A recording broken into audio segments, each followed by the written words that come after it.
Hi, Sarah. I'm super happy to have you here and thank you for joining. I've invited you, Sarah, today to share your insight on fear, a topic that resonates with so many of us. And before we dive into that, so why don't you tell a little bit about yourself? Of course, Miss Regina, thank you so much for having me. It's my honor and pleasure to be here with you and talking about, fear that a lot of people are having problem with, right? So I'm Sara Rahimi, and I'm a registered psychotherapist in Toronto and also a certified life coach. Awesome. Perfect. And again, thank you so much for being here. I really Of appreciate it. course. So to start with the questions I have, I just want to know, how does fear even work? Okay, that's a very good question to start with. Um, I would always say that you can blame your amygdala for all your fear and anxiety, basically. So I don't know how much you know about amygdala. Amygdala is a like an almond-shaped part in your brain, that it's a center for processing your all your intense emotions, especially fear and anxiety. So what happens is when you encounter a danger or a threat, your body starts reacting. And why is that your body starts reacting? Because your amygdala gets overreacted. It gets very sensitive and it starts getting overreacted. And we basically, our body goes into fight and flight mode. So basically, when we talk about fear, fear is a very natural emotion and it's a survival mechanism, right? So don't forget, when I mentioned that when we encounter a danger or a threat, this could be a real danger or a perceived danger. So, what are some of the examples? For example, if let's say you're walking on a street and it's dark, it's late at night, and somebody attacks you with a knife, that's a real danger. Or if a bear attacks you, you're going hiking and whatever, and a bear attacks you, so that's a real danger. Whereas a perceived threat or danger is you want to do a public speaking, or maybe you have social anxiety and you want to start talking to somebody at a party, for example.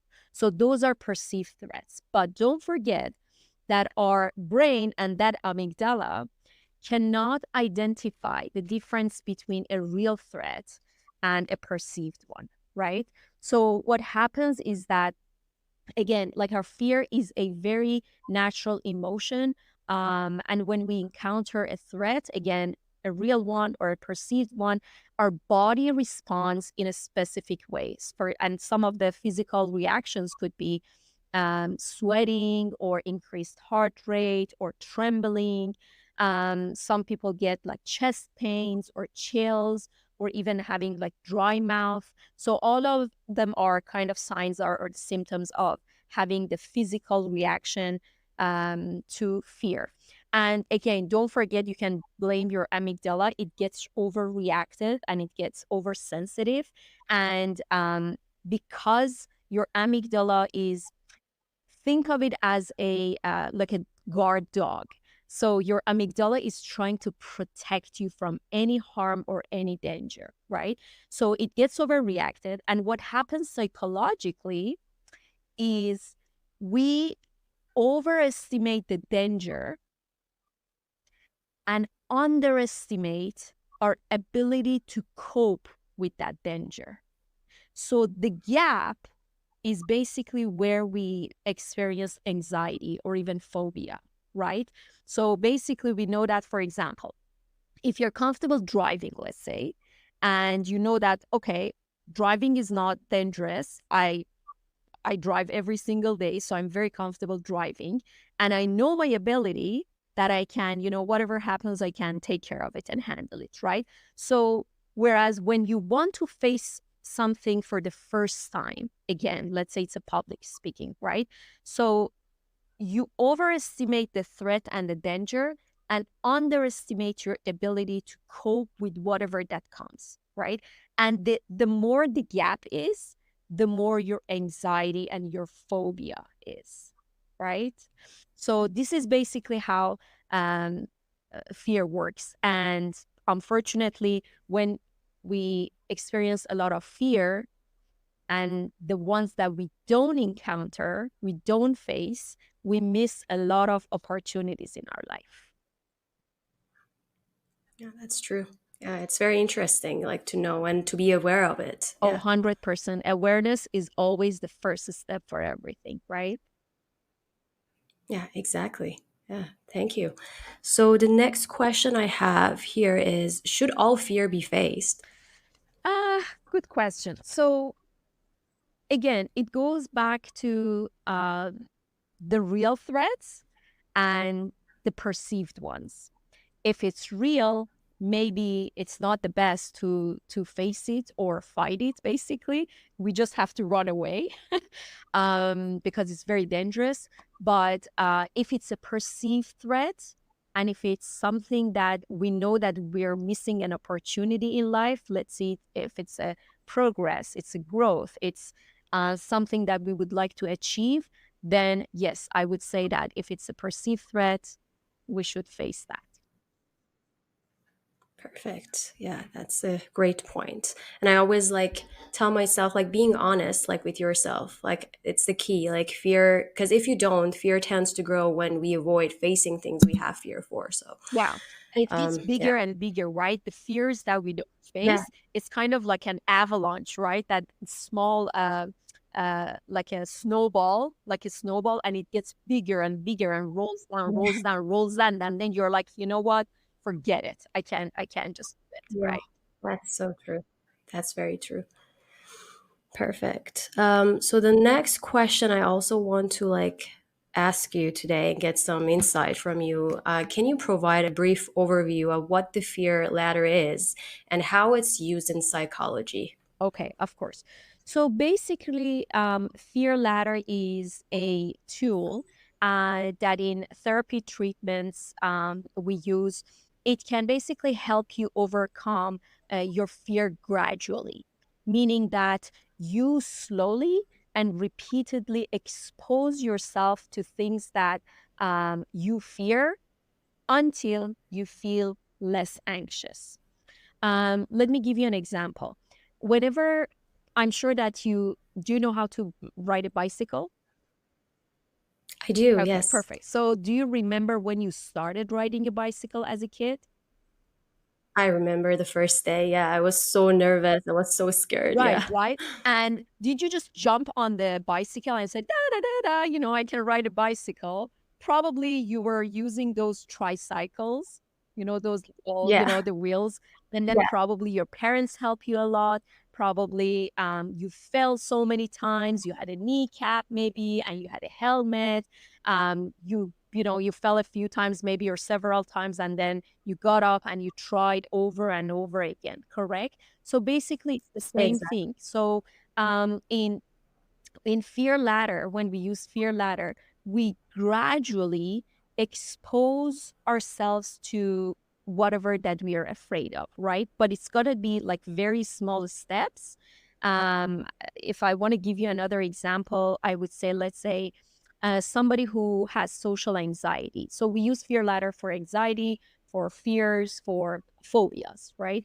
So somebody who has a social anxiety, let's say, and he wants to, let's say, he wants to, I don't know, find a date, find a girlfriend, and wants to go to a party, right? So we don't just throw him into whatever party that he wants to go to. So we start with something small. We say, for example, if you're a student you're at university, or you're at school, for example, maybe you want to start with talking to two friends a day for, let's say, a few days, and then maybe you want to ask them a question, and then maybe you want to go to your prof and ask a few questions, and then maybe you want to start having, let's say, answering the question in front of your class. And then maybe again, you can go ahead after, let's say, a week or two, you can have a small presentation or short presentation in front of your class. And then maybe you want to go to your school party first. And then maybe with a friend or alone, you can eventually go to whatever party that you want to and ask somebody out, right? So you gradually expose yourself to the fear, and we start from the least scary to the most one, basically. But I would like to know if you have any examples of that. Yeah, definitely. I can share a personal story about it. And adding to that, so I share a little bit about my own journey. I've dealt with alopecia. It's an autoimmune condition causing hair loss. I've dealt with that for so many years. And initially, like, fear held me back from opening up and talking to people about it or even sharing it.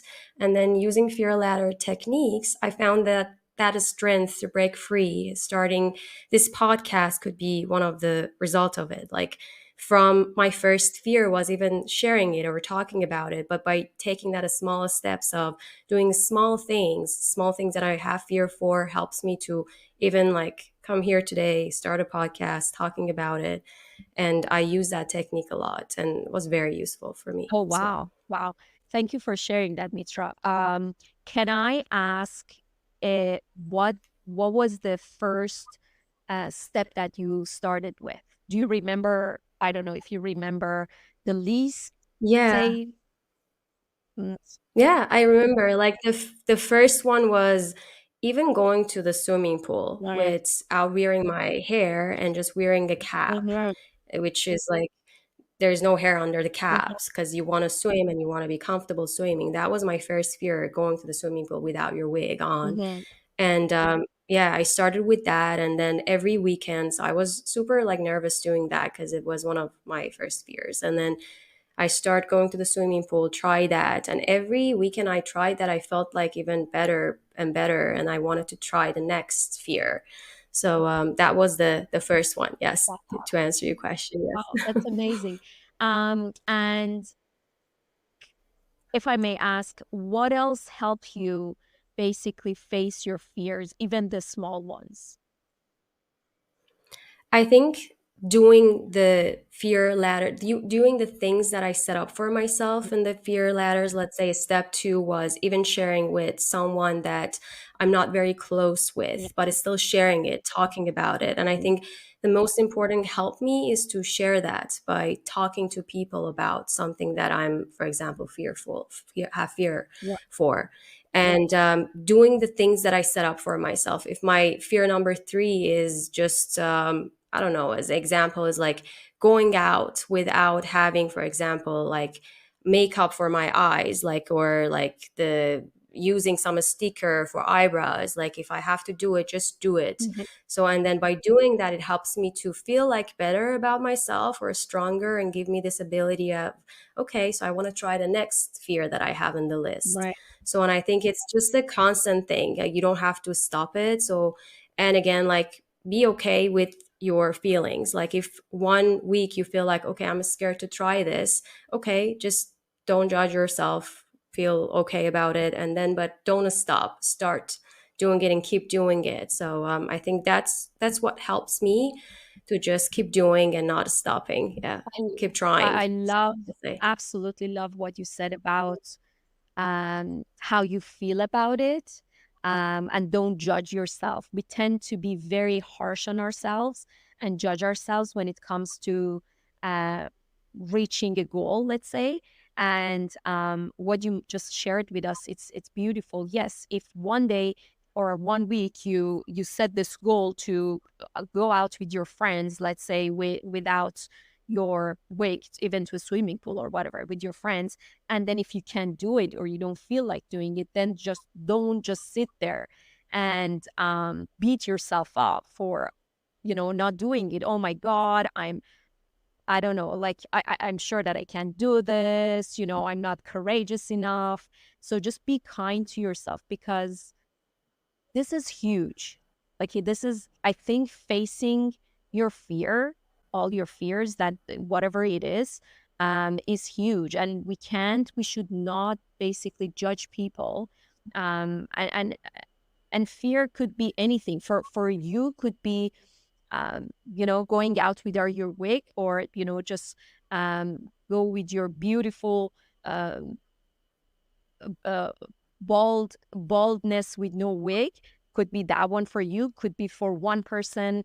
I don't know, just doing a public speaking. For another person, could be just even talking to a stranger in a grocery store, so the Yeah. different levels of fear for different people, and we shouldn't judge, but it's very important to be kind to ourselves and compassionate, and also just expose ourselves to those fears, perceived fears. Again, I want to focus emphasize on that, little by little, just baby steps, and should, Yeah, I agree of with course, you. should be, I um gradually, we should gradually build that fear, right?